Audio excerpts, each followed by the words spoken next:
Part 2 की starting होती है जहाँ शू लू के साथ बैठी हुई थी, बट वो सिर्फ शियाओ की बातें कर रही थी बिकॉज उसे शियाओ की कल वाली हरकत से वो बहुत ज्यादा चार्मिंग लगने लगा। तो लू कहता है ये तो तुम्हारे प्यार की शुरुआत है। तो शू कहती है नहीं, मेरे दिल में मेरे बचपन का ही दोस्त है सिर्फ।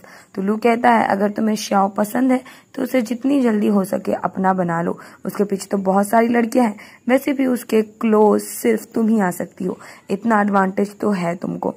और अब रात में शियाओ रूम आता जहाँ शू आई हुई थी और वो शू को हग करके सो जाता है और नेक्स्ट मॉर्निंग वो उठकर शू को सोते हुए देख रहा था और जैसे शू उठती है वो शियाओ को देखकर हैरान हो जाती है। जहाँ शियाओ उसे बताता है उसने उसके ऊपर पैर रखा हुआ है इसलिए वो उठ नहीं पा रहा। तो शू शर्म से पानी पानी हो जाती है, लेकिन वो शियाओ को बोलती है हमारा कॉन्ट्रैक्ट बना हुआ है तो प्लीज उसके रूल्स को फॉलो करो और मुझसे दूर रहो। और शियाओ उसे बताता है आज दादी चली जाएगी तो तुम गेस्ट रूम में जा सकती हो। बट शू को इस घर में नहीं रहना था, लेकिन शियाओ उसे यहाँ से जाने से साफ मना कर देता है। तो शू कहती है कहीं तुम मुझे पसंद तो नहीं करने लगे हो ना।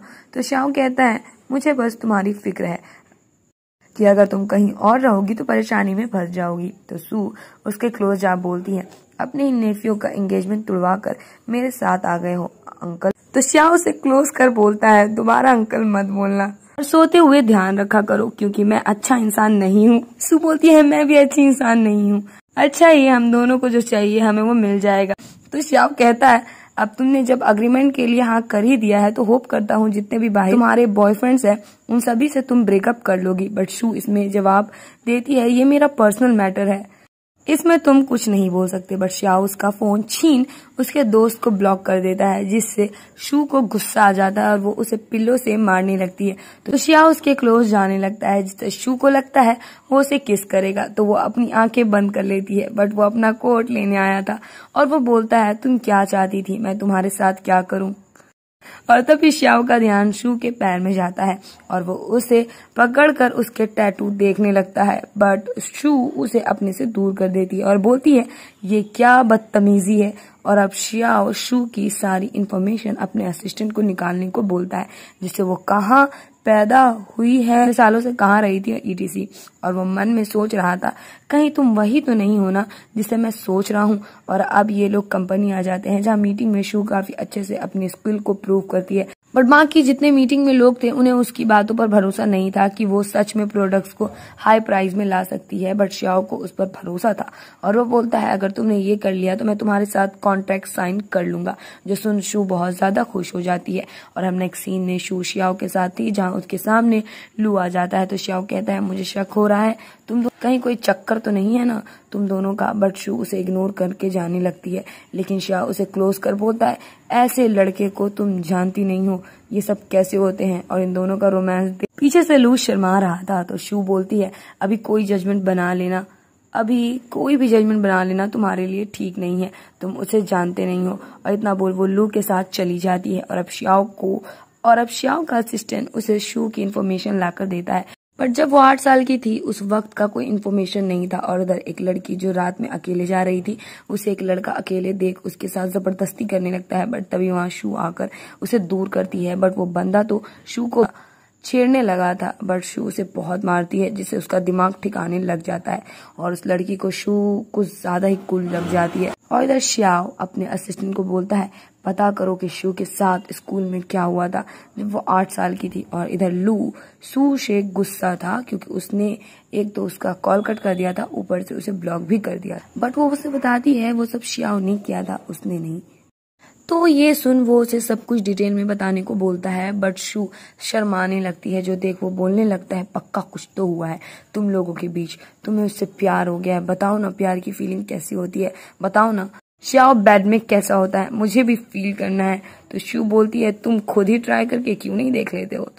तो लू कहता है क्या मैं ऐसे कर सकता हूँ। तो शू कहती है तुम्हें बोला है ना मेरे मर्द पे ध्यान मत दो, उस पे मेरा ध्यान है, उसके बारे में सोचना भी मत।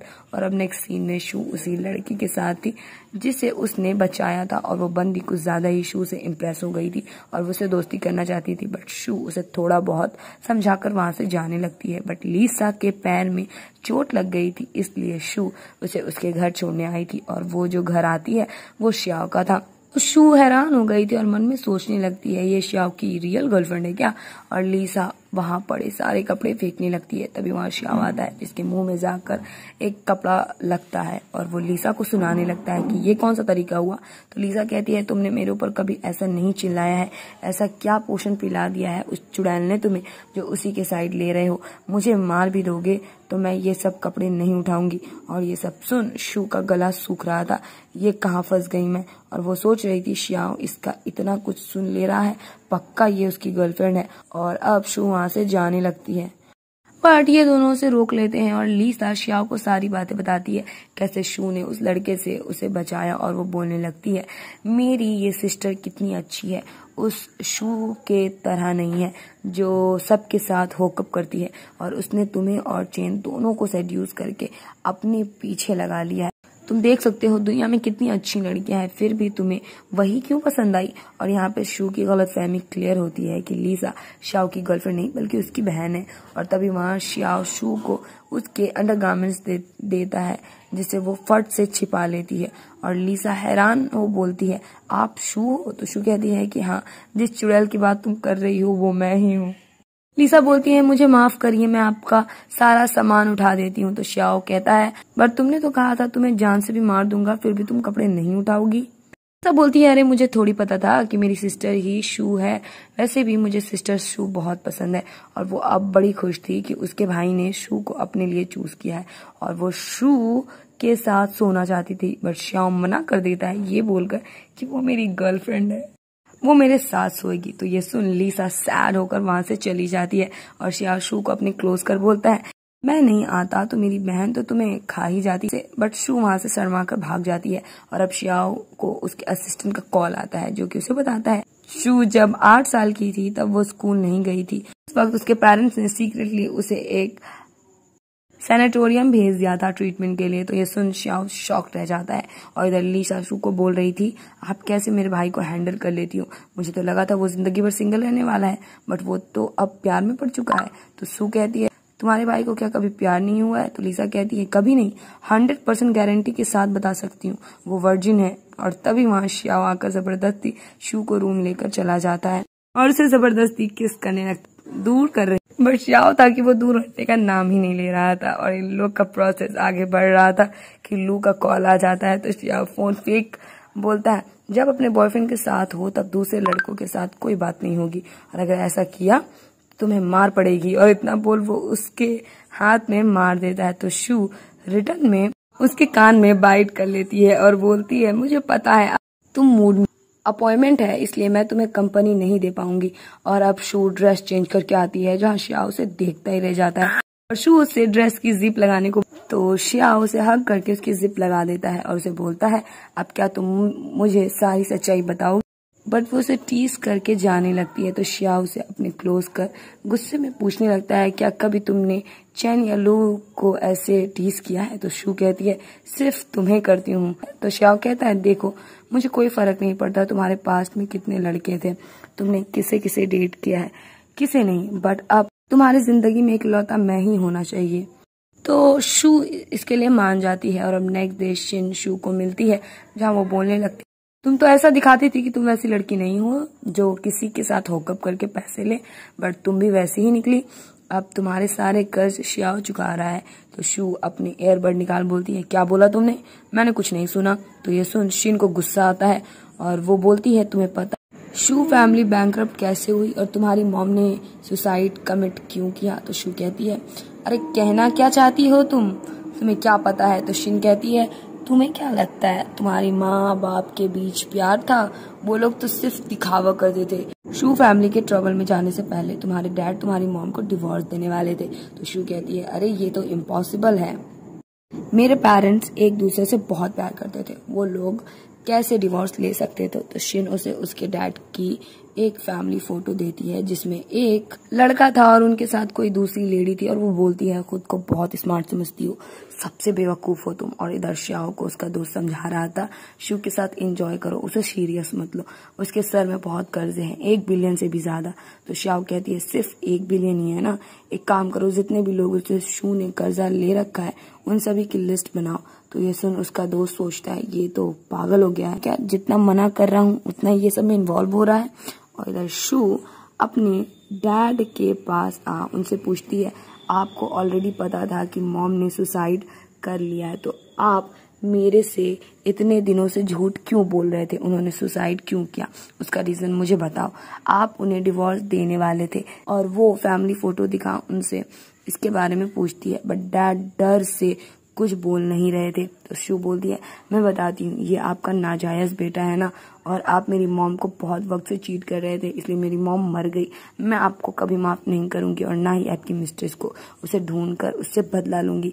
बट उसके डैड बोल रहे थे, अगर किसी को ब्लेम करना है तो मुझे करो, उन लोगों ने कुछ नहीं किया है, सारी गलती तो मेरी है।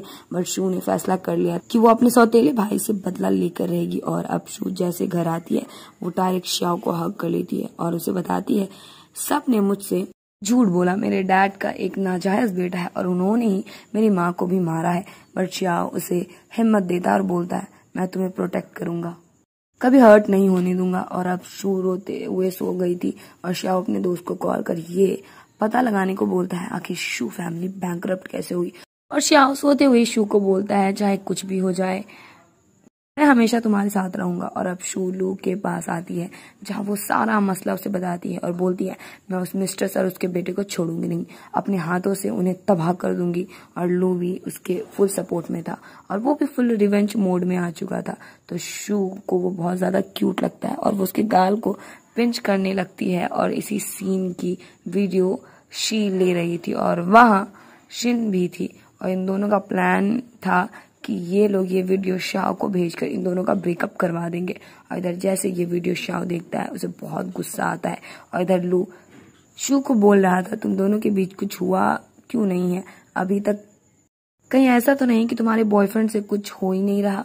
अगर ऐसा है तो उसे छोड़कर नया बॉयफ्रेंड बना लो, क्योंकि ये तुम्हारी लाइफ का सवाल है। तो शू कहती है, तुम ये कहना चाहती हो मेरे बॉयफ्रेंड से नहीं हो पाएगा, मैं तुम्हें मार डालूंगी उसके बारे में कुछ गलत बोला तो लू कहता है, तुम मेरी 20 साल से दोस्त हो, तुम आज बदल गई श्याओ के लिए। और तभी वहां श्याओ आ जाता है और शिन बोल रही थी कि कल की न्यूज़पेपर की हेडलाइन बनेगी शू, जो कि श्याओ की गर्लफ्रेंड है, वो दूसरे बंदे के साथ पकड़ी गई। और अब शू ने इन दोनों लड़कियों को देख लिया था तो वो भी श्याओ के साथ वहां पे कोजी होने लगती है और श्याओ उसे किस कर देता है, जिसे इन दोनों को बहुत गुस्सा आ रहा था। बट लू तो बहुत खुश था और अब कान में श्याओ शू को बोल रहा था, तुम दोनों का बॉन्ड कुछ ज्यादा ही स्ट्रांग नहीं है? तो शू कहती है, तुम जेलस हो है ना? तो श्याओ कहता है कि हाँ हूँ मैं जेलस, मैं तुम्हारा बॉयफ्रेंड हूँ, तो क्या ये नॉर्मल नहीं है कि जेलस होऊंगा? ऑफ कोर्स तुम उसे पसंद करती हो। तो शू हाँ बोलती है तो श्याओ गुस्सा हो बोलता है, फिर उसी के साथ क्यों नहीं रह लेती हो? तो शू कहती है, वो मेरे बचपन का दोस्त है जिसके साथ मैं बड़ी हुई हूँ और मैं जिसे पसंद करती हूँ वो तुम हो। और इतना बोल वो उसे किस करने के लिए बढ़ती है, बट श्याओ उसे रोक उसे उसके डैड के बिजनेस का इन्फॉर्मेशन देता है। तो शू कहती है, तुम्हें कैसे पता चला? मैं यही सब ढूंढ रही थी। तो श्याओ कहता है, तुम मेरी गर्लफ्रेंड हो तो मुझे तो तुम्हारी हर मूव का पता होगा, जो भी तुम्हें हर्ट करने की कोशिश करे मैं उसे छोड़ूंगा थोड़ी ना। और शू को पता चलता है उसके डैड की मिस्ट्रेस की वजह से ही कंपनी बर्बाद हुई है, क्योंकि उसी ने सारी डिटेल्स कंपनी के कॉम्पिटिटर्स को दे दी थी और उसी की वजह से इन लोग के ऊपर 1 बिलियन का कर्ज है। और अब शू अपने डैड के मिस्ट्रेस को खोजकर जल्द से जल्द उनसे मिलना चाहती थी। और इधर श्याओ के घर की मेड को वो अग्रीमेंट मिल गई थी जिसमें साफ लिखा हुआ था श्याओ और शू का जो रिश्ता है वो बस एक कॉन्ट्रैक्ट रिलेशनशिप है, जो कि मेड लीसा को भी दिखा देती है। और अब इन दोनों को समझ आ जाता है वो लोग फेक कपल हैं और अब ये लोग दोनों मिलकर प्लान बनाते हैं कि वो लोग इन दोनों को इन्हें फेक कपल से रियल कपल बना देंगे। और इधर शू और श्याओ शूटिंग स्टार देखने आए थे, जहाँ शू विश मांग रही थी और श्याओ उसे प्यार से देखे जा रहा था। तो शू कहती है, तुम विश क्यों नहीं मांग रहे हो? तो श्याओ कहती है, क्योंकि मेरी विश तो कब की पूरी हो चुकी है। और शू के कहने पर वो विश मांगता है और उसकी विश थी जो कुछ भी शू विश मांग रही है वो पूरी हो जाए। और अब शू और श्याओ घर आते हैं, जहाँ दादी उसे कम्फर्ट करती है उसके अग्रीमेंट को लेकर और दादी बहुत ही ज्यादा गुस्से में थी। तो श्याओ अपने घुटनों में बैठकर उनसे माफी मांगने लगता है, बट शू अपने ऊपर सारी गलतियां ले रही और ये दोनों ही एक दूसरे की गलतियां अपने अपने ऊपर ले रहे थे कि मैंने किया है उसने नहीं, मैं गलत हूँ वो नहीं, ये अग्रीमेंट वाला आइडिया मेरा है उसका नहीं। बट दादी को लग रहा था कि सब श्याओ की गलती है, उसने ही शू को डरा धमका के ये एग्रीमेंट साइन करवाया होगा। और अब दादी श्याओ को अपनी छड़ी से मारने के लिए आगे बढ़, बट शू आकर उसकी छड़ी खा लेती है जिससे वो बेहोश हो जाती है और श्याओ उसे गोद में उठा लेता है और मेड को डॉक्टर को बुलाने को बोलता है। और लिसा कहती है दादी हमने तो डिसाइड किया था ये सब नाटक होगा, तो आपने इतना क्यों डांटा शू सिस्टर को, उनका मुंह उतर गया था पूरा। तो दादी कहती है अरे अगर मैं उन लोगों को ज्यादा डांटूंगी नहीं तो कैसे वो लोग एक दूसरे के होंगे, और उनकी बातों से हमें समझ आता है ये लोग भी फेक ही कर रहे हैं। दादी का भी यही मकसद है कि श्याओ और शू बस रियल कपल बन जाएंगे। और इधर श्याओ शू को डांट रहा था कि तुम बीच में क्यों आई। तो शू कहती है तुम्हारी गलती नहीं थी और तुम मेरे बॉयफ्रेंड हो, मैं कैसे तुम्हें मार खाते हुए देख सकती हूँ। तो श्याओ कहता है जब तक तुम मेरी बीवी नहीं बन जाती तब तक दादी नहीं जाएंगी, और जल्द से जल्द मैं तुम्हें भी मना लूंगी शादी के लिए। और अब नेक्स्ट डे शू अपने डैड की मिस्ट्रेस के घर पहुंच जाती है और वो जबरदस्ती उनके घर के अंदर आ गई थी। और मिस यू तुरंत शू को पहचान लेती है और शू उनके गले में एक चाकू लगा देती है। और मिस यू कहती है तुम यहाँ किस लिए आई हो। तो शू कहती है तुमने डैड की कंपनी को तहस नहस करके रख दिया है और खुद इस घर में रह रही हो जो मेरे पेरेंट्स ने अपने लिए लिया था। अगर सर में दिमाग है तो अभी यहाँ से निकलो, और जितना भी ज्वेलरी मेरे डैड ने तुम्हें दिए थे वो सब अभी निकालो। और इतना बोल शू उन्हें उन सब की डिटेल दिखाती है और अब शू के पास प्रूफ था। तो मिस यू कहती है ये सब किसने दिया तुम्हें। तो शू कहती है ऑफ कोर्स मेरे डैड ने, उनसे ज्यादा अच्छे से कौन जानता है ये सब। वैसे भी जिस दिन तुम मेरे डैड की मिस्ट्रेस बनी थी उसी दिन तुम्हें समझ जाना चाहिए था एक मिस्ट्रेस की एंडिंग कभी अच्छी नहीं होती है। तो मिस यू कहती है ये इम्पॉसिबल है, वो ऐसा कभी नहीं कर सकता। आफ्टर ऑल मैंने उसे एक बेटा पैदा करके दिया है और उसने बोला था मुझे वो हमेशा फाइनेंशियली सपोर्ट करेगा। तो शू कहती है मैं तुम्हें एक दिन का मौका देती हूँ, यहाँ से अपना बोरिया बिस्तर समेट लो वरना मैं क्या करूंगी वो तुम्हें कल ही पता लगेगा। तो मिस यू कहती है जिसे तुम्हारे डैड प्यार करते थे वो मैं हूँ, जिसे प्यार नहीं करते थे वो तुम्हारी मॉम है। अगर अभी तुम्हारी मॉम बिना सुसाइड के डिवोर्स दे दी होती तो मैं तुम्हारे डैड की बीवी होती। ये सुन शू को इतना गुस्सा आ जाता है कि वो अगेन मिस यू के गले में चाकू लगा देती है। और अब शू उन्हें अपनी मॉम की ग्रेव के पास लेकर आती है और उन्हें बोलती है मेरी मॉम से घुटनों में बैठकर माफी मांगो। यू कहती है इसमें क्या गलत है अगर तुम्हारी मॉम एक बेटा पैदा नहीं कर पाई। तो ये सुन शू उन्हें थप्पड़ लगा देती है और बोलती है तुम्हारे गुनाहों की सजा तुम्हारे बेटे को दूंगी, उसे रीपे करना ही पड़ेगा। तो मिस यू कहती है तुम क्या करने वाली हो, मेरे बेटे को हर्ट मत करना, वो तुम्हारा भाई है। तो शू बोलती है मेरी मॉम ने सिर्फ मुझे जन्म दिया है, मुझे तुम्हारे बेटे से कोई लेना देना नहीं है। तो मिस यू कहती है बहुत सहेलिया तुम्हारा, अगर तुमने मेरे बेटे को हर्ट किया तो मैं तुम्हें छोड़ूंगी नहीं। और तभी वहां श्याओ आ बोलता है तुम इतनी बुरी कैसे हो सकती हो, घुटनों में बैठकर माफी मांगो। लेकिन वो मना कर देती है। तो श्याओ के कहने पर उसका असिस्टेंट जबरदस्त मिस यू को घुटनों में बैठा देता है और अब शू रोते हुए बोलने लगती है मॉम मुझे अकेला छोड़कर क्यों चली गई। और श्याओ उसे संभालता है और अपने असिस्टेंट को बोलता है इस औरत को 24 घंटे तक घुटनों में बैठा कर रखो। और अब शू श्याओ का शुक्रिया अदा करती है। और इधर न्यूज में सारी बातें फैल चुकी थी कि कैसे शू के डैड की मिस्ट्रेस ने पूरे कंपनी को बर्बाद कर दिया अपने फायदे के लिए, और ये सब प्रूफ शू नहीं दिया था न्यूज वालों को। और अब मिस यू समझ गई थी उनका क्या होने वाला है। और तभी उनके घर के बाहर कर्जा लेने के लिए गुंडे आ गए थे और ये सब में उनका बेचारा बेटा फंस गया था। और इधर अब शू अपने डैड से मिलने आई थी जहां उसके डैड बोल रहे थे तुम ऐसा कैसे कर सकती हो, तुम्हारी वजह से तुम्हारी आंट मर सकती है। तो शू कहती है तब आपकी केयर कहाँ गई जब मेरी माँ को मरने के लिए फोर्स किया था आपने। तो डैड कहते हैं ये दोनों केस अलग है, प्लीज ये केस वापस ले लो, अपने भाई को ऐसे परेशान मत करो। तो शू कहती है आपको पता है आपकी मिस्ट्रेस ने कितना गलत किया है आपके साथ, फिर भी उसके साइड ले रहे हो। तो डैड कहते हैं क्योंकि उसने मुझे एक बेटा दिया है। तो शू कहती है अच्छा तो मैं कर्जे चुकाती रही इतने वक्त से, तब आपको नहीं लगा कि मैं आपकी बेटी हूँ। मैं हमेशा सोचती थी कि आप बेस्ट फादर बेस्ट हस्बैंड हो, हमेशा आपको प्यार दिया, मैं सारे कर्जे अकेले ही चुका रही थी, आप मुझसे प्यार नहीं करते और अब से मैं आपसे कभी मिलने नहीं आऊंगी। इतना बोल वो सारे रिश्ते नाते तोड़ वहां से चली जाती है।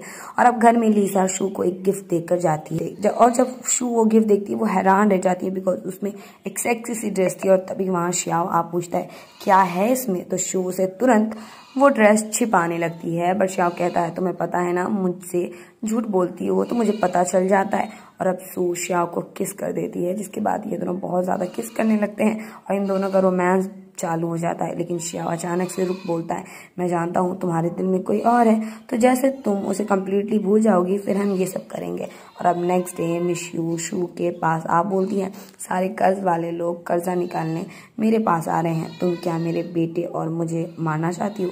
तो शू कहती है, ये सब कर्जा तुम्हारे बेटे के फादर ने लिया है तो तुम लोग को चुकाना तो पड़ेगा ही। तो मिस यू कहती है, तुम्हारा भाई सिर्फ 10 साल का है, वो कैसे इतने कर्जे चुकाएगा? तुम कैसी इंसान हो, इतने छोटे बच्चे पर सब कुछ छोड़ दिया है। तो शू कहती है, जब मेरी मॉम मरी थी तब तुम्हें हमारी सिचुएशन की फिक्र थी, मैं कैसे रह रही थी तब देखने आई थी मेरे को। और अब शू शियाओ के कैबिन उसे किस करने लगती है और इन दोनों का रोमांस चालू हो जाता है। और जितने भी एम्प्लॉयज थे उन सभी ने ये सब देख लिया था क्योंकि वो सभी वहीं खड़े थे, बट शू ने उन्हें नोटिस नहीं किया था। और जैसे वो उन्हें देखती है उसे बहुत शर्म आने लगती है, तो शियाओ उन सभी को वहां से भगा देता है। तो शू कहती है, तुमने मुझे पहले क्यों नहीं बताया? तो शियाओ कहता है, मैं बताने वाला था बट तुमने मौका नहीं दिया।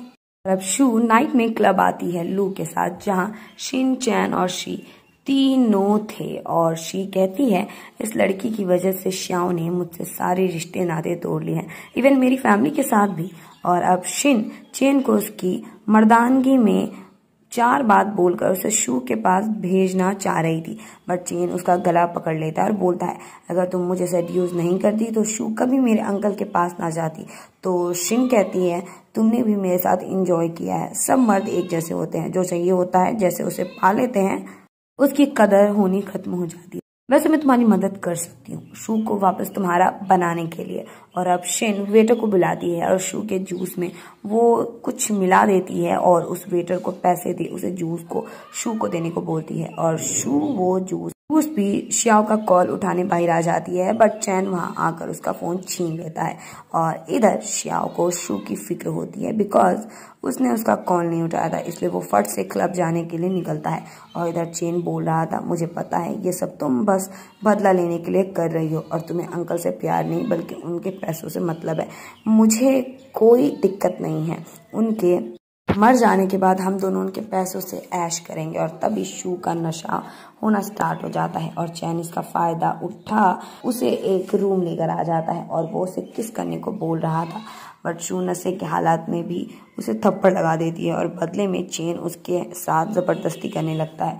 और इधर शियाओ क्लब शी और शिन से पूछता है, शू कहाँ है? तो शी कहती है, मैंने उसे चेन के साथ जाते हुए देखा था। और अब शियाओ शू को ढूंढते हुए वही रूम आ जाता है और उसे देख चेन बहुत डर गया था और शियाओ शू को अपना कोट पहनाता है और चेन तुरंत शियाओ के पैर में गिड़गिड़ा कर बोलता है, मैं गलत नहीं हूँ, ये औरत बेटा मुझे सेड्यूस कर रही थी और जब ये मेरे साथ थी तब दूसरों को भी सेड्यूस क्या करती थी। बट शियाओ उसे धक्का मार देता है और लूज की गंदी पिटाई करता है। और तभी वहां शिन और शी आती है तो चेन सारा ब्लेम शिन पर डाल देता है कि ये सब प्लान इसका था। तो शू कहती है, मैंने कभी नहीं सोचा था तुम इतनी गिर जाओगी। तो शिन कहती है, हाँ मैंने किया ऐसा, तो तुम क्या कर लोगी? तो शू कहती है, मैंने सुना है तुम कुछ यंगस्टर के पैसे लूट रही हो, तुमने बहुत पैसे स्कैम किए है ना, इसलिए तुम्हारे पीछे पुलिस लगी हुई है, अब तुम्हारे अच्छे दिन गए, अब तुम जेल में सड़ने वाली हो। तो ये सुन शिन शी से मदद मांगने लगती है बट वो साफ मना कर देती है। तो शिन कहती है, मुझे समझ नहीं आ रहा शू तुम इतनी अच्छी लाइफ कैसे जी रही हो, सब कोई तुम्हें पसंद करते हैं, मैं तुम्हें कर्ज देती हूँ, तुम कभी खुश नहीं रहोगी। और अब शियाओ शू को गोद में उठाकर वहां से लेकर चला जाता है। और अब नेक्स्ट मॉर्निंग चेन और उसकी मॉम रोते हुए दादी के पास आते हैं और मॉम कहती है, शियाओ ने मेरे बेटे को 3 दिन के लिए जेल पहुंचा दिया। तो लीजा कहती है, ये बता रही हो तो पूरी स्टोरी भी तो बताओ, कैसे वो शू का रेप कर रहा था। और ये सुन दादी को गुस्सा आने लगता है। तो मॉम कहती है, ऐसा कुछ नहीं है, ये बस फन के लिए था, वैसे भी शू चेन की एक्स है और आपने देखा नहीं शू के फादर का स्कैंडल, उसकी मिस्ट्रेस का एक नाजायज बेटा भी है, वो लोग बैंकरप्ट हो चुके हैं, आपको लगा वो ठीक रहेगी हमारे घर की बहू बनने के लिए? उसकी फैमिली में बहुत से इश्यूज है, बट वहाँ शियाओ बोलता है, मैं तो शू से ही शादी करूंगा और हमारी फिक्र करना छोड़ दीजिए, मुझे कोई फर्क नहीं पड़ता वो किस फैमिली से आती है। तो मॉम कहती है, तुम ऐसा कैसे कर सकते हो, थोड़ी सी भी शर्म नहीं है क्या तुम्हें? लीसा कहती है, अपने बेटे को पहले सिखाओ फिर मेरे भाई पर आना। तो दादी कहती है, इतना बेशरम है तुम्हारा बेटा, कैसे अपनी आंट के साथ ऐसा कर सकता है? तो ये सुन मॉम और चेन दोनों माफी मांगने लगते हैं। तो दादी कहती है, मुझसे माफी मांगकर क्या फायदा, मेरे साथ तुमने थोड़ी कुछ वो सब किया है, चेन अब शू से माफी मांगने लगता है, बट शू ने माफ नहीं करती और दादी उन दोनों को घर से भगा देती है। और अब दादी इन दोनों को बोलती है, तुम दोनों कब शादी करोगे और बच्चा कब करोगे? तो श्याओ आप बोलता हूँ, चलो शू, घर नहीं जाओगी तो बच्चा कैसे होगा? तो दादी उन दोनों को जल्दी घर जाने को बोलती हैं, जिससे उनका पोता इस दुनिया में आ सके। और अब शू श्याओ को बोल रही थी, आज क्या मैं कुछ ज्यादा ही क्रूल हो गई थी क्या? तो श्याओ कहता है, ऐसे लड़कों के साथ ऐसा ही करना चाहिए। तो शू बोलती है, बट वो तुम्हारा नेफ्यू है। तो श्याओ कहता है, उससे क्या फर्क पड़ता है? उसने मेरी गर्लफ्रेंड को बुली कैसे किया? हेवन का राजा भी ऐसा नहीं कर सकता है। और अब श्याओ शू को किस करने लगता है और इन दोनों का रोमांस चालू ही था कि शू को इम्पोर्टेंट कॉल आ जाती है और अब वो एक अंकल से मिलने जाती है जो कि उसे 52 के डिटेल्स देते हैं और उसे बताते हैं, कुछ दिनों से फानमाओ ग्रुप का प्रेसिडेंट तुम्हारे लेकर पूछताछ कर रहा था। और अब शू 52 के इन्फॉर्मेशन को देखती है और उसे समझ आता है जिस दोस्त को वो इतने सालों से ढूंढ रही है वो कोई और नहीं बल्कि उसका बॉयफ्रेंड श्याओ है। और अब वो श्याओ के पास आती है और आज फाइनली वो उसके सीने में वो टैटू देखती है, जिसके बाद वो कंफर्म हो जाती है कि श्याओ उसका ही दोस्त है और वो उसे खुशी से हग कर लेती है और शू से बताती है जिसे वो पसंद करती है वो 52 ही था। मैं तुम्हें पसंद करती हूँ, क्या तुम मुझे पसंद करते हो? तो श्याओ कहता है, मैं तुमसे प्यार करता हूँ। तो शू कहती है, जब तुम्हें पता था कि मैं 48 हूँ तो तुमने मुझे पहले क्यों नहीं बताया? और अब श्याओ शू को किस कर लेता है और अब फाइनली इन दोनों का रोमांस चालू हो जाता है। और अब नेक्स्ट डे श्याओ शू को उसका पुराना वाला घर गिफ्ट करता है। तो शू कहती है, तुम मेरे साथ इतने अच्छे हो तो मैं तुम्हारा एहसान कैसे चुका पाऊंगी? तो श्याओ कहता है, बस मेरे साथ लाइफ टाइम रहकर। और ये सुन शू से किस कर लेती है और इसी के साथ ड्रामा की एंडिंग हो जाती है।